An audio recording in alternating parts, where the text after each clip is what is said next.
So this week, chapter 8, right? Applying our motivation concepts that we learned from chapter 7. If you remember from chapter 7, we learned quite a few theories from Maslow to Herzberg to McClelland to some contemporary theories too.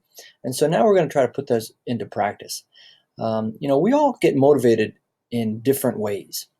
I may be motivated by recognition. You may be motivated by money. Someone else may be recognized by getting more responsibility. We're all motivated in different ways. So one of the ways that you can actually motivate employees is job design, and it does impact job performance. So think about your job right now. What motivates you?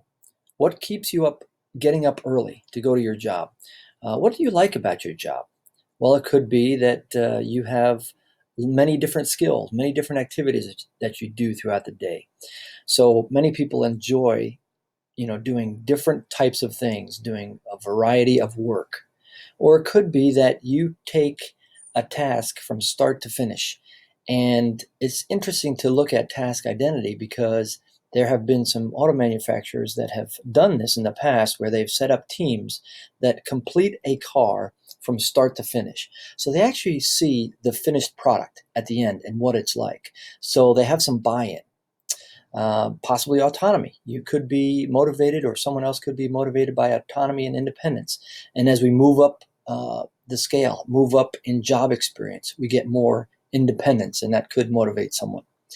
Money is, again, not the overarching motivator, but job design certainly can be. So think about how your job or other jobs that you have observed in your workplace impact motivation. Job redesign. So job rotation. As Frank's example at the Jeep plant in the book talks about, redesigning a job may be just what an employee needs.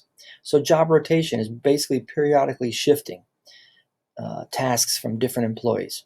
It really has shown to increase job satisfaction and keeps employees engaged and adapting to new skills. Then there's job design, and it focuses on basically the beneficiaries of the task that employees complete. In other words, it could be just like the example I used with the car, right? Building a car from start to finish. And these employees see the finished product and they can see the happiness that someone has at the end when they finish their work. So it's kind of seeing the tangible items and impacts that they can make. So alternative work arrangements. We've probably all seen this. Flex time is becoming more and more popular. Employees have busy lifestyles, right? Whether you have a new baby or maybe a single parent, or maybe you're taking care of some elderly parents. But having the ability to flex in and out of work can be a motivator. And it provides some good satisfaction for employees who want control over their lifestyle and over their work. Job sharing, also becoming more and more popular as people want to be able to have that control. It could be part-time, allowing time with family, less benefits, of course, for the employee, and less salary, but it provides the flexibility that they may need. It is a challenge for the company to try to match skills and keep employees productive. So that is a challenge for them. Telecommuting becoming more and more popular, especially as technology grows and grows. Pretty much anywhere on the globe, you can meet face to face with someone through technology. And so just being able to telecommute, whether it's, part-time from home or maybe full-time from home too, it can increase productivity and it can lower turnover.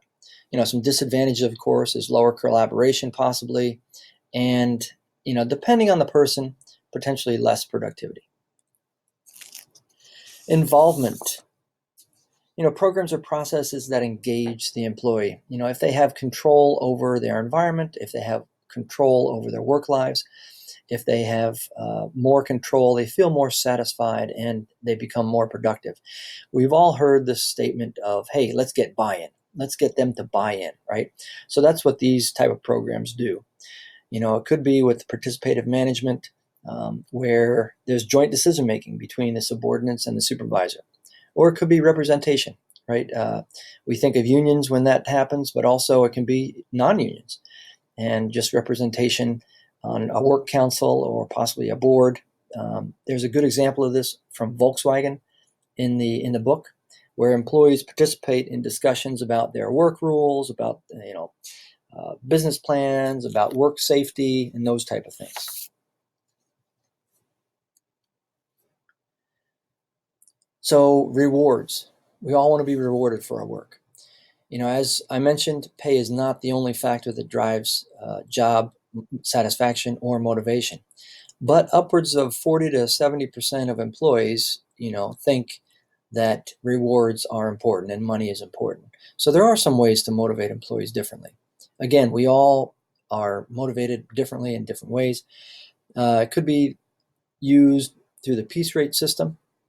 You pay by the product. So an example of this could be a salesman or a salesperson who is getting $100 for every widget that they sell. So if they sell more widgets, of course, they're going to be they're going to get more money. And so it can be used in salespeople, or possibly with manufacturing. Manufacturing, I've also used it in the past. Some challenges: it's not feasible for all jobs. So for merits, well, of course, this ties the employee's performance to a reward, and it focuses on performance. It could lead to more focus by the individual, by the employee, to get the job done. So in some cases, that's very, very popular.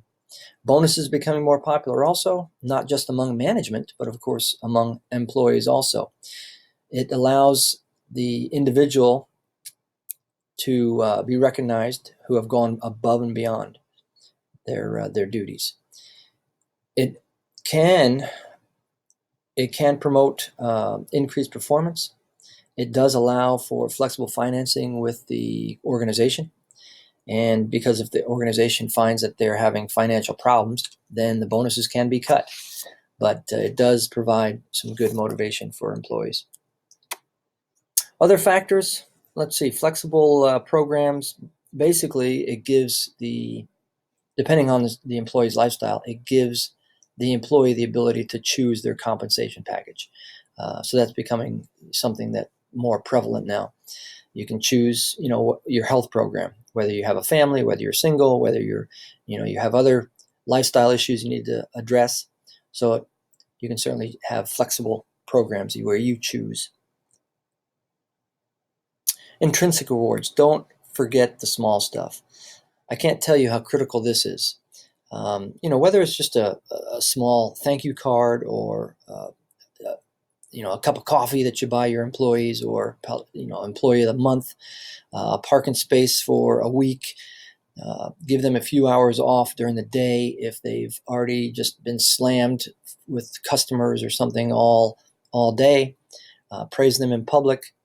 Just let them know, as we learned in the Hawthorne effect, just let them know you are paying attention. It goes a long, long way.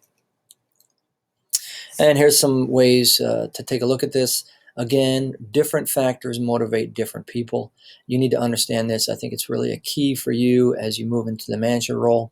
There, you can really get some people to be productive using one factor, and you're going to get other employees motivated and be more productive in another factor. All right, talk to you next time.